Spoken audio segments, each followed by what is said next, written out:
All right, everybody, welcome back to the Lantern Sports Podcast here from the Lantern at The Ohio State University. I'm Stephen Kishpaugh. Alongside the sports desk, we have the sports editor, Jacob Benge, and our Lantern TV sports producers, Casey Smith and Gabe Burggraf. Gentlemen, it's a pleasure to be here. Let's get things started. First, before we get into the big weekend matchup with Ohio State and Notre Dame, just wanted to mention just a few brief news tidbits over our athletic department. Lawrence Wooten, Jr. from Stoke-on-Trent, England, was named Big Ten Offensive Player of the Week in men's soccer after a 3-point performance Sunday against Cal Poly. And Abby Danson, the field hockey goalkeeper, was named Big Ten Defensive Player of the Week after she had 2 shutouts against Albany and Northeastern over the weekend. So, gentlemen, big game coming up this weekend, probably the most high-profile game of the college football weekend. And yet it seems like everyone thinks Ohio State's going to just blow Notre Dame out of the water. Looking at the odds right now, it says 17.5 by most sportsbook. Ohio State is favored by. What do you guys think? You guys think Ohio State's going to cover? Great question, Stephen. I think they do cover. That half point, that's a little bit scary to me because, I mean, you get 2 touchdowns and a field goal, and Ohio State, they're pushing right there. But that half point, that's a real kicker right there. There's no question about Ohio State's offense. They're returning C.J. Stroud, Travion Henderson, Jackson Smith, and Jigba. Those 3 guys, they're just an absolute spearhead at the top of Ohio State's offense. So, I mean, they're sort of a juggernaut that's going to have to contend with this Notre Dame defense, which returns a ton of stars on that side of the ball. And it's going to be a dogfight of, can Ohio State's offense get the best of Notre Dame's defense? And that's pretty much the only storyline, like, besides obviously the fact that this is arguably the biggest home opener for Ohio State in program history, going against one of the greatest brands in all of college sports in Notre Dame. I mean, just under the lights.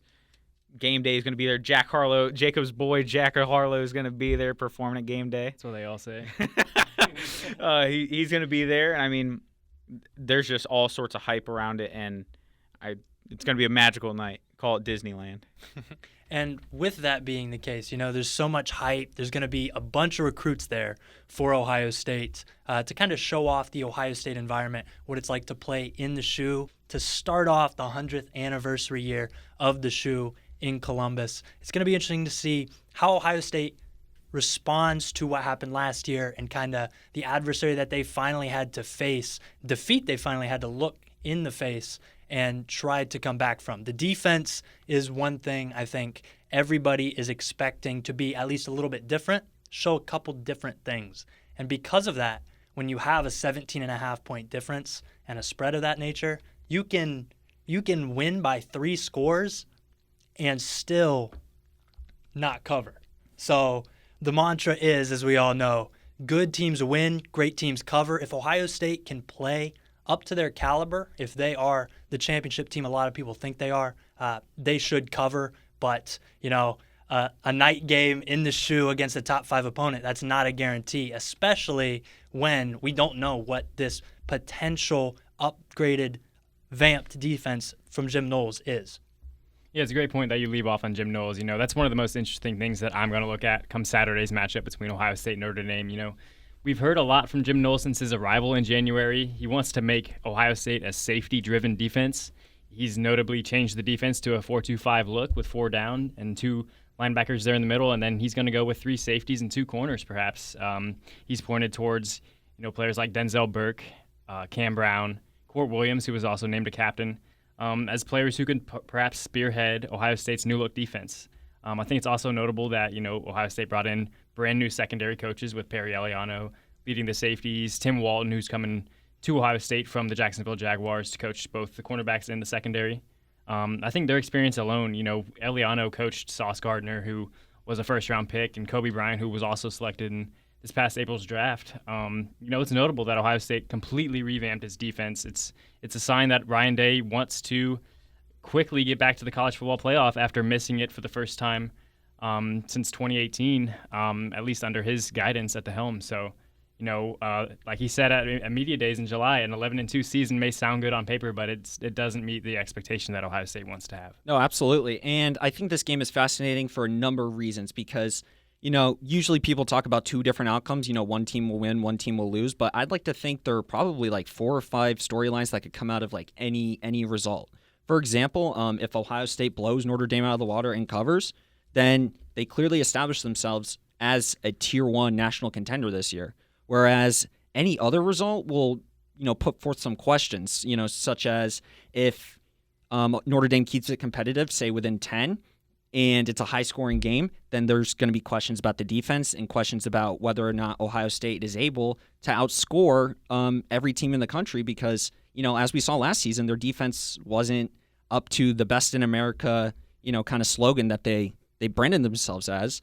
What do you see out of this weekend, Gabe? I see an opportunity for a team to lose a close ball game and still have a chance to make the playoff. You have 2 teams that are top 5 at the start of the year, and the tradition is if you lose a game, it's better to lose early in the season in terms of the college football playoff to hit your stride in the middle of your conference, which Notre Dame might not have, but Ohio State's going to have to go to Lansing. They're going to have to win some tough games that might not be in a primetime slot, but it's going to get ugly in the Big Ten, and you got to find a way to survive. You're talking about all these types of games where the moment could be too big, they're under the lights, but Ohio State seems to rise to the occasion. Last season in four night games, they outscored opponents 191-69 in 4 victories. I mean, granted, one of them was Akron, one of them was Indiana. You can put a little asterisk by that.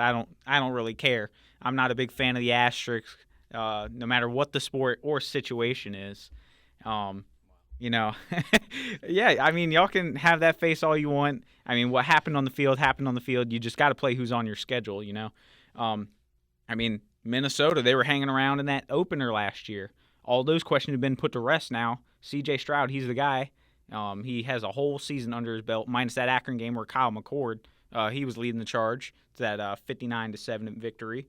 I mean, I'm expecting, like I mentioned before, it's Ohio State's offense versus Notre Dame's defense. Ohio State's offense was the best in the country in expected points added. They had .324 every single play. They were adding that many points after every single play. So, I mean, that's just an absolute juggernaut. And then, I mean, Notre Dame's defense, 7th in the country. They're limiting every single time the opposition takes a snap, they lose approximately .133 points. So, I mean, you average that out, Ohio State's got them by about, 0.2 of a point? You add that up across how many ever plays, and that should be your expected score for Ohio State. I mean, there's a new year, though. Ohio State, they're returning pretty much all of their dogs that they have on the offensive side of the ball. Same thing for Notre Dame. Dude, Isaiah Foskey, he is an absolute game wrecker. He had 11 sacks last year. Don't get it twisted. This dude, he's going to be great. So that matchup between him and Paris Johnson, that's going to be a real fun one to watch. Ryan Day was talking about today. Today's what, Tuesday? So he's talking Tuesday about how Paris Johnson being able to play guard last year, and now he's sliding back out to left tackle, which he was recruited as. Sort of that versatility really makes Paris sort of that complete player, if you will. And I mean, it doesn't stop there. Notre Dame, they're returning DJ Brown, who had 3 picks last year. He was tied with Kyle Hamilton, first-rounder Kyle Hamilton, for all the Ravens fans in the room. And then Cam Hart as well. 7 pass breakups last year. That led the team. So, I mean, if Ohio State is able to keep C.J. Stroud upright, it's not even going to be that simple of a pitch and catch. I mean, Ohio State has talented wide receivers, don't get me wrong. But Notre Dame, they're no slouch on the back end either. So, I mean, they really talked about establishing the run early, and I think that'll open up some of the pass game as well if you start to get that back end of the defense start to creep up. So it should be interesting. I expect Travion Henderson to kind of have a little bit of a game there in the first half and really start to go off and set the tone. And I liked how you mentioned that you said it was Notre Dame that said they want to establish the run and try to do what Michigan did last year, where they just kind of dared Ohio State to stop the run. And in the second half, I believe Michigan scored on every single one of their possessions. And a big weakness last year, obviously, was just how the defensive line was able to get to the ball and how they weren't really able to support the linebackers. But this year is going to be different because defensive line coach Larry Johnson said that it's potentially the Buckeyes could rotate up to 12, maybe 11, 12 players on the line. Are there any guys that you think are probably going to step up and have that breakout year on the defensive line? Well, when you look at the defensive line, Larry Johnson really likes his depth. And, this year with the losses of Haskell Garrett, especially on the inside there, they're going to turn towards, Teron Vincent and Jerron Cage to really step up. And Jerron Cage has had his moments. I remember last year, his scoop and score for Ohio State last year. So you can kind of expect them to kind of lead the charge on the interior of that defensive line. When you look on the outsides, you can really list them right there for Ohio State. Jack Sawyer, JT Tuimola, Zach Harrison. I mean, the list goes on. Ohio State continues to recruit talented defensive ends, defensive tackles even. And as you mentioned, Stephen, Larry Johnson knows where the talent's going to be, but they also want to rotate. Jim Knowles even said it earlier this preseason that they want to keep players fresh when they rotate on the defensive line just to continue to press against the opposition on the offensive line. So, I think that'll be a key for Ohio State. But, I think one of my X factors really will be those safeties, to see that safety-driven defense and how much Ohio State applies that. Perhaps, two guys who have stand out, at least to Jim Knowles. He's talked a lot about Lathan Ransom, someone who in the Rose Bowl at the end of last season, broke his leg, suffered an injury, and is already back to almost that 100% health that could be an X factor for Ohio State. And then someone else in that secondary is Josh Proctor, but he suffered one of those season-ending injuries early on in last season. So we'll see what his experience provides, especially in another new-look defense for him. He's seen a couple of them in his time at Ohio State. And you talk about the safeties and also the linebackers working together. Those are the two main position groups that will focus in on tight ends.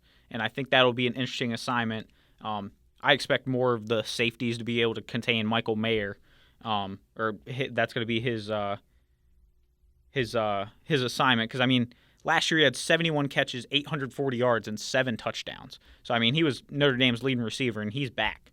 So, I think they're going to probably tab one of those safeties in the back end to try and come down, get a little physical at the line of scrimmage and knock him off his block to try and limit his effectiveness. Because, he's got such a wide catch radius with the frame that he has that, it's going to be a matchup nightmare, especially if Notre Dame gets down in the red zone. They can run a little seam route, flip it up over the top, and then, you got the size advantage on those 5'11", 6 foot, maybe 6'2" safeties. So I'm expecting the linebackers to mainly worry about the run. Jim Knowles was talking about how they're flying around to the ball and whatnot. So I'd expect those safeties to be assigned to Michael Mayer and trying to stop that, and it'll be an interesting storyline to see how they really handle that.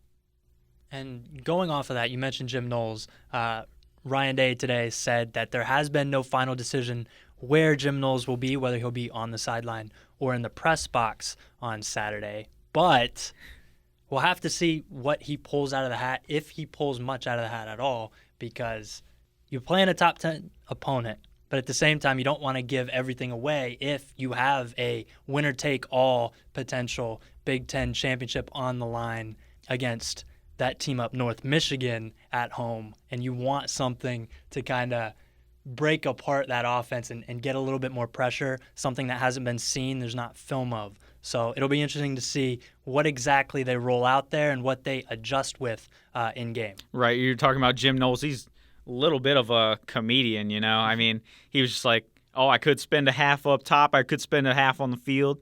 You just have to see it. And then one of the reporters asked the follow-up, well, have you had those conversations on what you're going to have?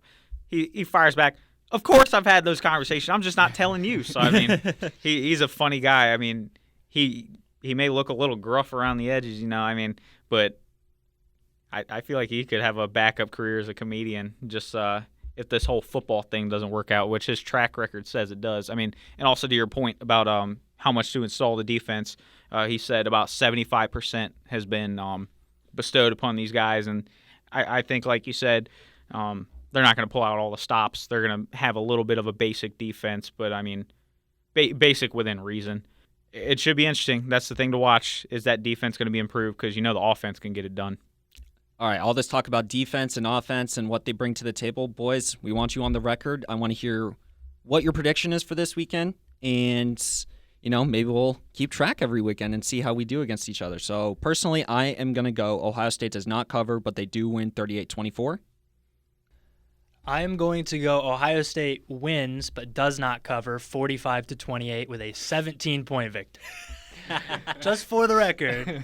It's interesting because 45 is the number that stuck in my head, but I obviously can't tail you because, you're the hot take machine that turns out to be – yeah, I will fade you because you're full of cold takes every single week, Gabe. So, with that being said, since you think Notre Dame covers, now I think Ohio State's going to cover, I think it's going to be Ohio State is going to win – don't even know why I'm pulling out the score, but they're going to win 52-23.